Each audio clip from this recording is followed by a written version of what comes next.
I spend a lot of time in all of these videos talking about how to accomplish something, how to teach a specific skill or accomplish a specific goal inside homeschooling. But more than anything, those how-tos are pretty useless if you don't have a foundation of why you're doing it or the reference point to, everything that springs from this idea or this philosophy of what education is, and specifically what it means to be a parent and a family.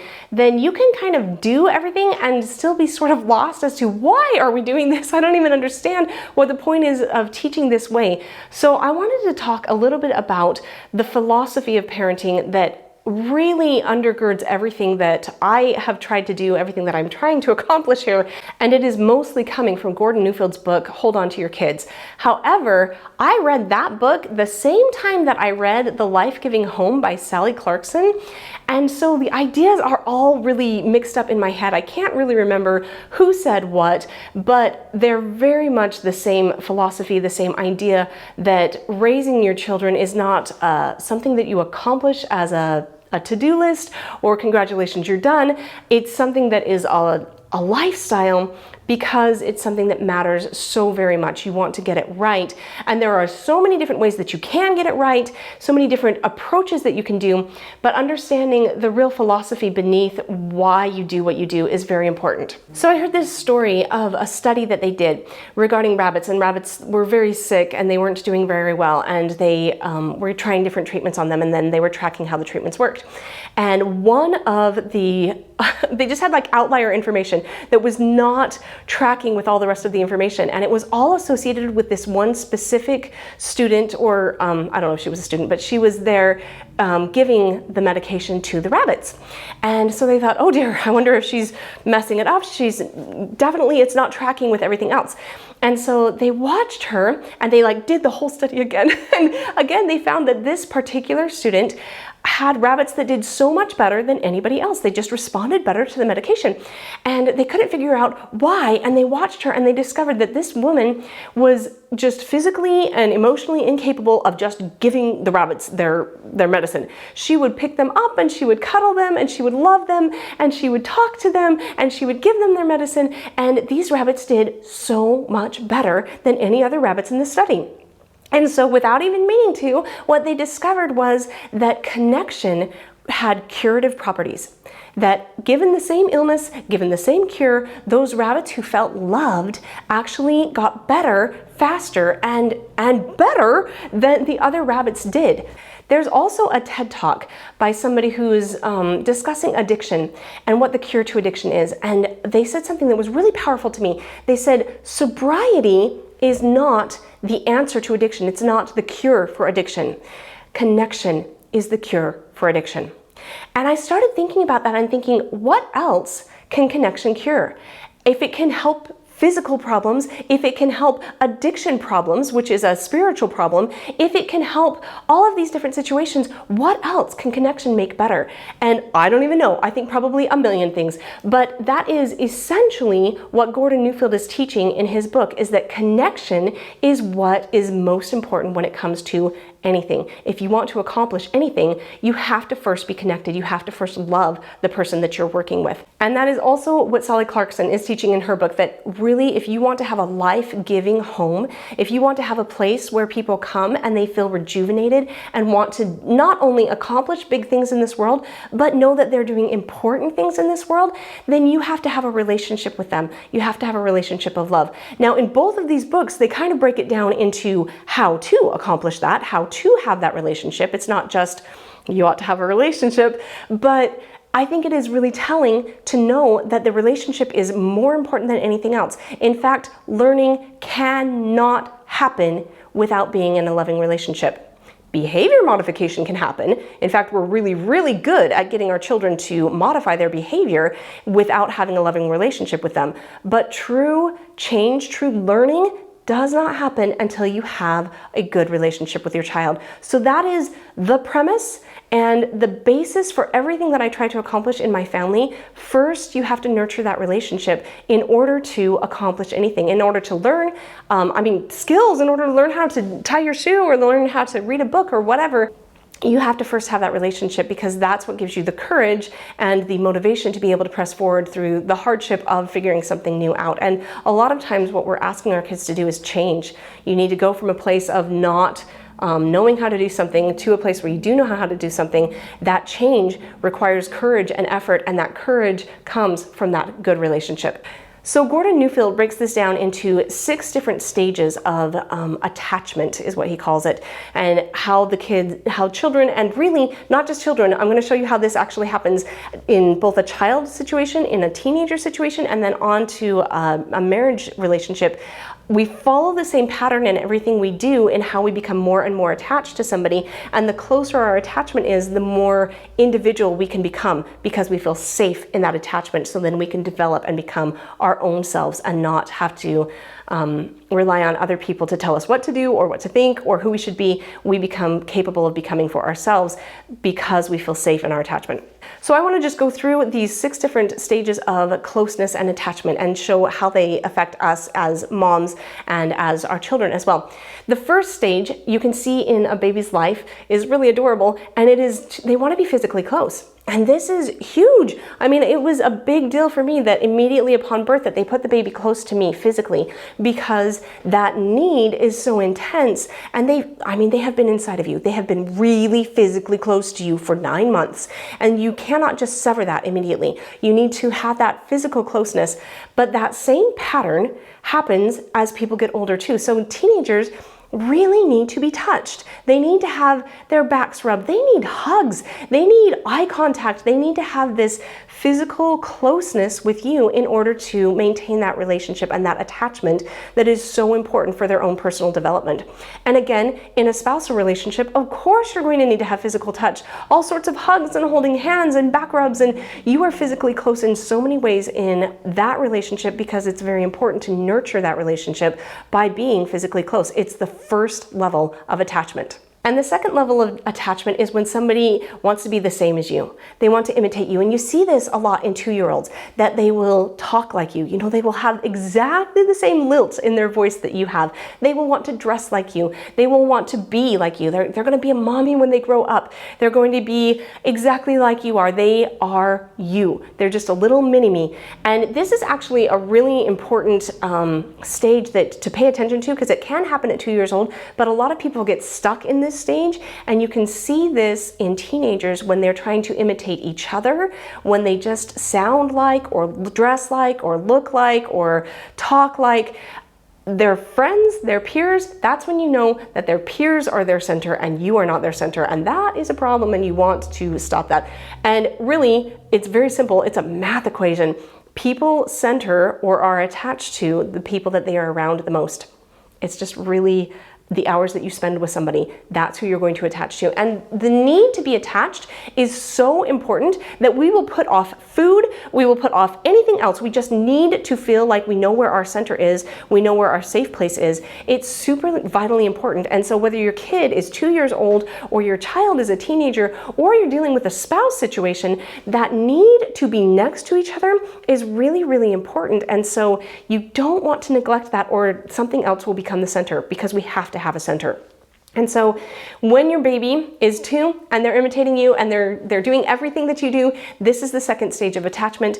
It also works for teenagers. My teenagers will imitate me, that they will say the same things that I say, and I will find myself imitating them, that they will have some quirky little thing that they say, and I will start imitating them. So we sort of reflect each other a lot of different ways. And in a marriage relationship, you definitely have that sense of becoming one, of starting to tell the same jokes and like the same food and have the same memories. You have the same things that you've done together. So you have a sense of sameness in even a marriage relationship. And specifically when it comes to teaching our kids, this is important because they will imitate us. If we like to read, they will like to read. If we do math, they will do math. If we're kind to people, if we're thoughtful and considerate, they are going to imitate that. There's so much talk about homeschoolers and how they are socially inept. They're really just reflecting their parents. So if you don't want your kids to be socially inept, don't be yourself and they'll be fine. They are just going to reflect who you are in a lot of the things that you do. So you are really going to be fine as long as you get along with other people. Your kids will be fine as well.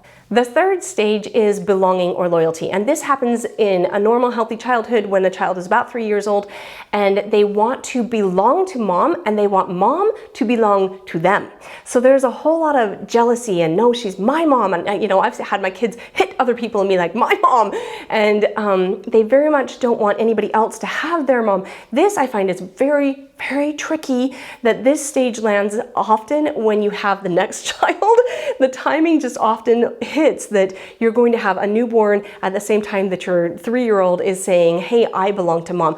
And it's not always acting out. They're not always rebelling against this newborn. They're just at a natural point in their relationship and their maturity that they are saying, I belong to you, you belong to me, and we're super loyal to each other.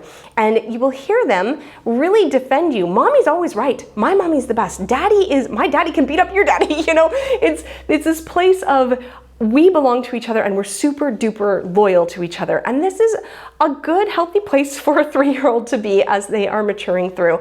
I also see this in my teenagers sometimes, that I will be, they will tell me, Mom, you're the best. Mom, you're doing an amazing job. I sure love you, Mom. You are fabulous at whatever, and they'll list the things that they like about me. And I love that they will do that. It's a good part of developing and having a relationship. Again, you don't want to stay there because you want them to be able to develop into their own selves, but it is really good to have that loyalty and to have it go both ways. You want to be loyal to them and say, hey, I really love how you're doing this. You're really good at this and I am on your team. I want you to succeed in this life. And of course, in a marriage relationship, you want to be very loyal to each other. You want to, somebody attacks them and says nasty things about them. You're there to back them up and say, that is not true. That is not correct. You are a good person. You are doing a great job with this. You're super smart. You're super capable. You are loyal to your spouse in all the ways that you can be loyal to your spouse. You be that cheerleader, you be that support, and they are that for you as well, that they are that backdrop. And what's really interesting about this is that when you have somebody as your center, they put a shield, an armor around you, that you are protected from all the darts and the slings and all the horrible things that people can say and do to you. You don't feel that to the same degree when you feel completely centered on somebody who's loyal to you. That even if somebody says really nasty things about you, you go back to your person, your center, and you say, hey, they said this, and they're able to be loyal and say, not true. That's not you. You didn't do that. They're off their nut. It's fine. But their loyalty is really, really important in creating a sense of ownership of our own value, that we can go forward and do really hard things. And think about this with your kids and your teenagers and also your spouse and yourself. You can do hard things when you know that somebody has your back and they're very loyal to who you are and they like you for who you are. That's powerful stuff. The fourth stage takes place at about 4 years old. As a child is developing. But you can see that I'm showing that it kind of repeats itself as time goes on, and then if you have new relationships, it will start over and repeat itself in that relationship. So this isn't just a 4-year-old. It's going to work through lots and lots of different relationships. This is just kind of the fourth step, which you are also going to see in 4-year-olds. And this is where they want to feel significant in the family or in themselves, as a human being. They want to feel like they matter independent of you. So they've just gone through this place where they were like super loyal and they love you so much. Now they want to take it that next step and know that that loyalty will remain, but they also want to be their own self. They want to move into, but mom's really good at that. She's not really interested in rock climbing, but I sure like rock climbing. That's awesome. I want to do that. And we want to feed this level of significance. We want to really let them know that you don't always have to parrot what I say. You don't try to be me or even be loyal to me in every single situation. You be you, because our relationship is secure enough to allow for that differentiation, that you can go out there and do things that you're really interested in. And so as a 4-year-old, these things are going to show up like, tell me how excited you were when I was a baby. Tell me what happened when I was little. How did I make you feel? And how important am I in our relationship with each other, independent of how well I make my bed? You don't want to tie this to what they're accomplishing in their life. This is just our relationship to each other is very secure, and you are very significant in that relationship. And you really need this in teenagers as well. You need to be able to say, you are significant. What you're doing is really, really important. It has big impact on our family, and I really appreciate it. And it's also important that you're becoming your own person. You're following your dreams. You're developing your talents. You're becoming exactly who you need to be to accomplish these big things in your life. And it's not going to be who I am. And that is awesome. I want you to be your own self and know that you're absolutely secure in your significance in our relationship. You matter in this relationship. You're important for who you are and not just what you do. That's important. And then you carry that on into the marriage relationship and you say, it's not just that I'm super appreciative that you are raising the kids or cooking the meals or providing the money or providing the, 5 o'clock I need a break. The things that you do are important, but your significance to me started long before I needed you to accomplish those things. You are significant to me because of who you are, because of our relationship to each other. I just love you no matter what. And that level of trust in that relationship creates such a sense of security and independence that we can then grow and become who we need to be in whatever we're supposed to be accomplishing. And so that it's just so important to know that we are significant to our center so that we can go out and learn how to become significant to people who are on the periphery. So the 5th stage of this developmental attachment is when we start to have love and share love. That's when we start really giving love to other people. We're no longer, as a child, up to this point, they've really been receiving. They are taking the love and growing and being amazing, but they're not really giving love until about 5 years old. At that point, they start really giving their own love. They start saying, I love you. You're going to see that they draw hearts on everything and they are going to mention, I love this person and I love that person, and it becomes a major part of their vocabulary and of their life. They're going to start really sharing that love with other people and saying, hey, this is something that I can give to other people. Now, what's really fascinating about this step, it's hard because for the first time you're giving, therefore you're vulnerable. You are offering something to somebody else that they could turn down, and it's something very precious. It's your love. And so as a 5-year-old, they're more safe as a 5-year-old to be able to express their love to you and say, I love you so much. But there is always a danger that we'll sort of brush it off and be like, oh, I love you too. This is the first time in their life when they're recognizing that they have something really significant to give back in the relationship. And it is important to just stop and say, that is amazing. I love your love. That's so awesome. But I brush it off. It's okay. If you haven't done it perfectly, it's okay. I'm not here to criticize or to chastise. I'm just saying this is the next stage of development, and it is a really significant thing to be able to offer your love to other people. You see this again in teenagers, that they're going to start offering their love to you as a parent, that they're going to say, I really love everything you do. I'm so grateful for what you offer. You drive me places. You care about me in this way. I can see how much you're sacrificing. I love that. And they're offering that love to you. And it's usually coming with a need to be validated in that love back, that I love you, you love me back, right? So it's very important that at that moment in a teenager's life that you always follow up and be like, I love you too. I love what you bring to this family. I love how hard you're working on this. I love just your personality and who you are. I just really love you. And there needs to be that back and forth flow of love so that they can feel very secure in moving on to the next phase. But hang on, let's go back to marriage. When it comes to sharing your love in marriage, that is obviously really important, that you want to be able to not just have somebody who's similar to you, likes your same things, who's loyal to you, who even lets you pursue your interests. You want to have somebody that you can share your love. You can actually be vulnerable with and share those most personal feelings with them. That's important to be able to have a very nurturing relationship inside a marriage too. You want to be able to share that love. It's got to flow in that too. I love you and you love me, and it goes back and forth and has that kind of spiral effect that as you do that, our relationship becomes more beautiful and we're able to become our own individual selves more as we know that we are secure in this same love for each other. And the final stage that Gordon Neufeld talks about is being known. This is really also very vulnerable. It's putting yourself out there as you really are, with all of your mistakes and all of your weaknesses and all of your great glorious moments and all of your hopes and dreams and aspirations. You put that out there, and then you're really hoping that somebody's going to pick it up and take care of that. Now, that happens when you are about 6 years old, that you start really wanting to be known for who you are and and letting that vulnerability happen in a relationship. It also happens in the teenage years that they're starting to have new ideas and new interests and new things that they want to explore and be able to put it out there and say, hey, I made this major mistake. I really messed up. Are you still going to love me? Are you still going to be okay with who I am as a person? And it gets harder because the potential mess ups get much bigger as they get older. You know, you can only do so many bad things as a little kid. You can make some serious messes, but as far as messing up your potential in life, it's very low. But as a teenager, you can really derail yourself. And so this becomes something that you have to care. You have to be okay with that moment where they say, hey, I'm imperfect in this very real, very raw way. Will you still accept me as I am?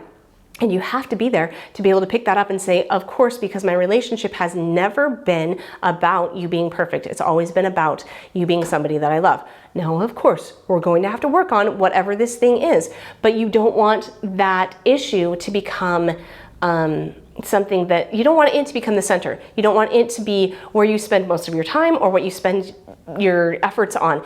You really want your relationship to be where you're spending most of your time. And this can be tricky because they're very busy at this age. Teenagers are running around and they're also trying out all of these relationship things with other people at the same time. But they will come back, they will come home to their center, to their safe place and say, whew, got stung a little bit there. That hurt. Am I still safe here? Do I still have the armor on that protects me to go out and try again? And so you want to be able to provide that and say, yes, you are still safe here. And I do believe that you can form new relationships that are going to be okay. I'm sorry that one stung so much. It's hard, it can be tricky, but it's really important as we press forward and help them to become independent for themselves. And then when it comes to our marriage relationship, that is really a pinnacle moment, really, is to be known with all of your mistakes and all of your great, glorious parts. I think in a lot of ways, you cannot experience that without marriage. That there is something about being married that allows that particular part of the relationship to really blossom. And I can see that it happens with little kids and that it happens to some degree with teenagers, but it really reaches its fulfillment in marriage, that you really are able to be truly known. And of course, if you believe in God, all of these things are going to have a whole other layer that, you know, just let me run through them again, thinking of you trying to have a relationship with God. You want to be physically close. Now, actually, you can't be physically close to God, but you can be close emotionally and spiritually. You want to have sameness. You want to be just like Him. You want to belong or be loyal to Him. You want to have significance to Him. You want to share your love with Him, which when it comes to God, that is, you share that love by loving other people, and you also share that love by keeping His commandments.